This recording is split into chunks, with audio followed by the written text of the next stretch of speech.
Hello hello hello hello. आज अपन करने वाले हैं, ये है लेक्चर नंबर कौन सा भाई? भूल गया यार। अरे यार, ये मत क्या, अरे जस्ट सेक, लास्ट में बोला था ये। Lecture number 55, right?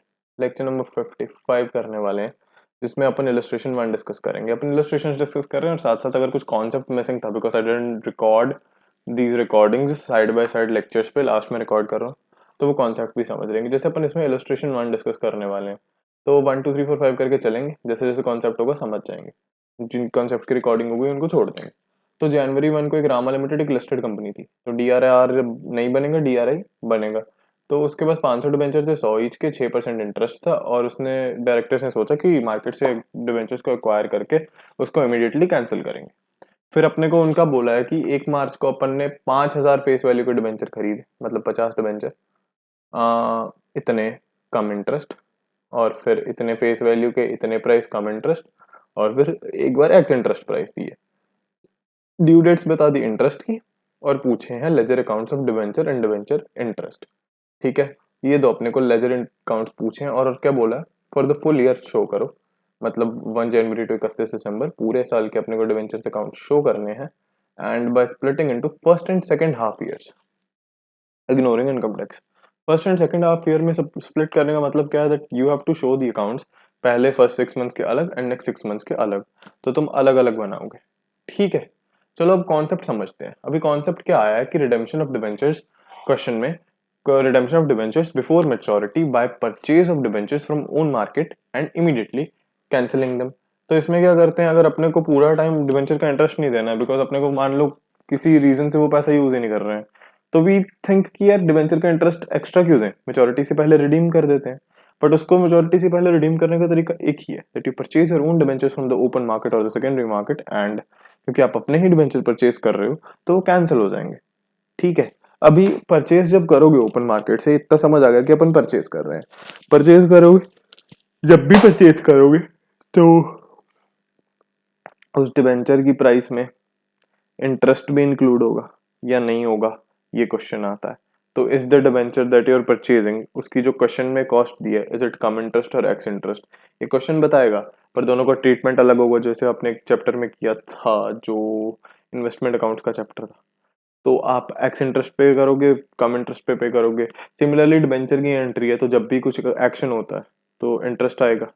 तो जब भी डिबेंचर खरीदोगे उस पर इंटरेस्ट आएगा, कब तक, due date to current action. तो ये 2 पॉइंट ध्यान में रखने हैं। ठीक है, अभी मान लेते हैं अपना एक डिबेंचर था, गंदा कर दिया मैंने सारा। जस्ट सेक, बस हो गया साफ साफ साफ साफ। चलो ठीक है, ठीक है ठीक है, मान लो 102 रुपये का अपना डिबेंचर था एक। ठीक है, एक्सपेंसेस परचेज पे इसको इस चैप्टर में निल ही होते हैं, कहीं नहीं आएंगे, आ गए तो आप लगा दिएगा। कॉस्ट आ गई 102, और उस पर मान लेते हैं भाई इंटरेस्ट था इतना, current action to due date 4 महीने थे, और इतना इंटरेस्ट बना 4 रुपये। अभी जो इंटरेस्ट है, interest would be similar to paying interest on due date. जब ड्यू डेट पे इंटरेस्ट पे करते हो तुम क्या बोलते हो, debenture interest debit to bank. इधर भी वही हो रहा है, जो इंटरेस्ट का पोर्शन है उस डिबेंचर में वो तो पे करोगे ही ना आप। तो वो एंट्री ये आ गई। दूसरी एंट्री आएगी इस डिबेंचर को परचेज करने की। You're cancelling a debenture, you're redeeming a debenture, DRR DRA सब बनेगा रिडेम्पशन के प्रोसेस में। कीपिंग दैट असाइड, ठीक है, आपने डिबेंचर कैंसिल किया, आपने लिखा 12% डिबेंचर डेबिट। यहाँ पे जो डेबिट करेंगे आप वो फेस वैल्यू पे करेंगे। ऑफ कोर्स सी बात है, डिबेंचर अकाउंट में क्या है, डिबेंचर्स की फेस वैल्यू के बिना कोई वैल्यू ऐड ही नहीं करते हैं ना अपन। सो आपने 100 रुपये का एक डिबेंचर रिडीम किया है, तो आपने 100 रुपये डाला, फिर आपने उसको खरीदा कितने में, 102 में, मतलब आपने 2 रुपये ज्यादा दिए। ठीक है, तो आप बोलोगे कि लॉस ऑन कैंसिलेशन हुआ मेरे को 2 रुपये का, और जो ये लॉस होगा आप बाद में इसको PNL में ट्रांसफर कर दोगे। प्रॉफिट होता है तो आप यहाँ पे लिखोगे टू प्रॉफिट ऑन कैंसिलेशन, और उसको बाद में PNL में क्रेडिट कर दोगे। ठीक है, ठीक है। हाँ, यहाँ पे वही बोल रहे हैं कि लॉस हुआ है क्योंकि कॉस्ट उसके फेस वैल्यू से ज्यादा हो गई खरीदने की। ठीक है सर। और ए लिमिटेड, ड्यू डेट, हम्म, कम इंटरेस्ट एक्स इंटरेस्ट की जो कैलकुलेशन है, अच्छा ये भी वही लिखा है ना, देखो, अगर प्रॉफिट होता है तो टू प्रॉफिट ऑन कैंसलेशन है, अगर लॉस होता है तो लॉस ऑन कैंसलेशन आ जाएगा। Okay okay, all right all right all right all right, अरे हाँ ये पॉइंट तो मैं भूल ही गया था, अरे बच गए आज, बच गए बच गए। पढ़ ही लेता हूँ भाई सब कुछ ढंग से, इधर भी कुछ ये लिमिटेड था 10%। रुक, रिकॉर्डिंग पॉज करते। ऑलराइट ऑलराइट, वापस आ गए वापस आ गए। तो ये बात थी कि जो आप, मैंने आपको बताया था ना कि पहले आप पीएनएल होता है, जो अपना सॉरी प्रॉफिट एंड कैंसिलेशन होगा उसको पीएनएल में क्रेडिट कर दोगे।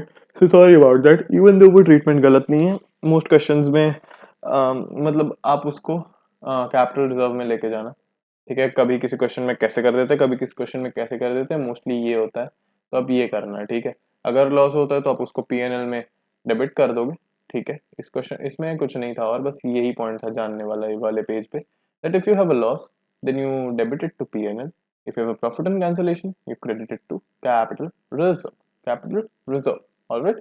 Profit and cancellation to capital reserve, alright. Illustration 1 में अगर आपको डिस्कस करना है तो आपको हमने बता दिया था कि आपको डिबेंचर और डिबेंचर इंटरेस्ट अकाउंट बनाना है 6-6 महीने के गैप पे, ठीक है। आपको इसमें वही एक्स इंटरेस्ट कम इंटरेस्ट वाला ट्रीटमेंट है यार, और फिर डिबेंचर अकाउंट बनाना है। जैसे फॉर एग्जांपल आपको पहले ओपनिंग बैलेंस दिया होगा 1 जनवरी का, ठीक है। तो 1 जनवरी का बैलेंस क्या करोगे, आपको ओपनिंग बैलेंस दिया है 1 जनवरी का, ये, ठीक है। तो आपने उसको ओपनिंग बैलेंस को ये लिख दिया।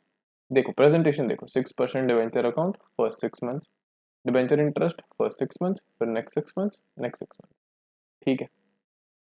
ऐसे एक साथ मत, ऐसे मत करना कि एक ही अकाउंट के अंदर दो बाइफर्केशन कर दिया, थोड़ा अलग अलग, जैसे 4 अकाउंट बनाने हैं ना वैसे बनाना है, ठीक है। उसके बाद अपने पास अगली एंट्री आती है मार्च 1 की, जब आपने ये कम इंटरेस्ट पे परचेज किए, तो कम इंटरेस्ट वाले का वर्किंग नोट बना लोगे। वर्किंग नोट कैसे बनेगा, आप बोलोगे कि आपके पास 5,000 फेस वैल्यू के डिबेंचर्स थे जो आपने 98 पे परचेज किए, उससे आप इंटरेस्ट माइनस करोगे 2 महीने का, ठीक है। 2 महीने का इंटरेस्ट माइनस करोगे 50 रुपीज, आपके पास कॉस्ट आ जाएगी। इंटरेस्ट का क्या होगा, आप डिबेंचर इंटरेस्ट में अकाउंट में जाओगे, आप डिबेंचर इंटरेस्ट अकाउंट में गए, आपने लिखा 132 बैंक, आपने पे कर दिया 50 रुपए का। आपने डिबेंचर्स परचेज किए हैं तो कैंसिल कर रहे हैं, आपने लिखा 1 3 को 2 बैंक करके 4,850, और बाकी लिखा टू प्रॉफिट एंड कैंसिलेशन, जो आपको 150 रुपए हुआ क्योंकि आपने 5,000 फेस वैल्यू के डिबेंचर 4,850 में खरीद लिए, वैसे हो गया। अभी सिमिलरली जो इस उसके बाद क्या होगा, 1 अगस्त की एंट्री है, बट 1 अगस्त से पहले क्या होता है, 30 जून आता है। 30 जून क्या है, ड्यू डेट। ड्यू डेट पे आप क्या करोगे, आप इंटरेस्ट की पेमेंट करोगे। इधर 30 जून में देखो कोई एंट्री नहीं आ रही है, ठीक है। इधर आपने 30 जून लिखा, टू बैंक लिखा, आपने जो 5,000 फेस वैल्यू के डिबेंचर्स का रिडम्पशन कर दिया था बाय कैंसिलेशन, उनको छोड़ के जो बाकी 50,000 में से 5,000 निकाल के 45,000 डिबेंचर बनते हैं, उनके आप 6 महीने का इंटरेस्ट दोगे। और क्योंकि अपना हाफ ईयर कंप्लीट हो चुका है, आप इस सब को पीएनएल में ट्रांसफर कर दोगे बैलेंसिंग फिगर के हिसाब से। सिमिलरली आप इस पॉइंट को करोगे। अगला पॉइंट भी कम इंटरेस्ट वाला है, ये भी सेम पॉइंट है। उसके बाद एक्स इंटरेस्ट का पॉइंट है, ये भी ऑलमोस्ट सेम है। वर्किंग नोट में डिफरेंस क्या होता है, इसमें अपन टोटल परचेज प्राइस नहीं लिखते हैं, जैसे इधर टोटल परचेज प्राइस लिखते हैं ना कम इंटरेस्ट में। एक्स इंटरेस्ट में तुम बस लिखते हो कि कॉस्ट कितनी थी और इंटरेस्ट कितना था, ठीक है। अब बेसिकली कॉस्ट ऑफ परचेज निकाल रहे हो।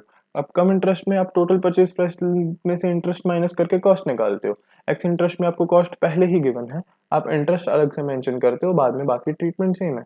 ये क्या किया हुआ है, ये ड्यू डेट पे इंटरेस्ट का कैंसिलेशन है। और ये क्या है सर, ये एंट्रीज डाली हुई हैं जो आपको समझाई थी कि डिबेंचर इंटरेस्ट टू बैंक, फिर प्रॉफिट हुआ है, लॉस ऑन कैंसिलेशन वाली एंट्रीज है, जस्ट फॉर बेटर अंडरस्टैंडिंग। ये क्वेश्चन ये पेपर में नहीं बनाना है, ठीक है। तो ऐसे करते करते आपका क्वेश्चन हो जाएगा। आपको एंड पे यहाँ पे बैलेंसिंग फिगर वगैरह सब बैलेंस कैरी डाउन करके आप लिख दोगे, इसमें कोई बड़ी बात नहीं है, ठीक है सर। All right.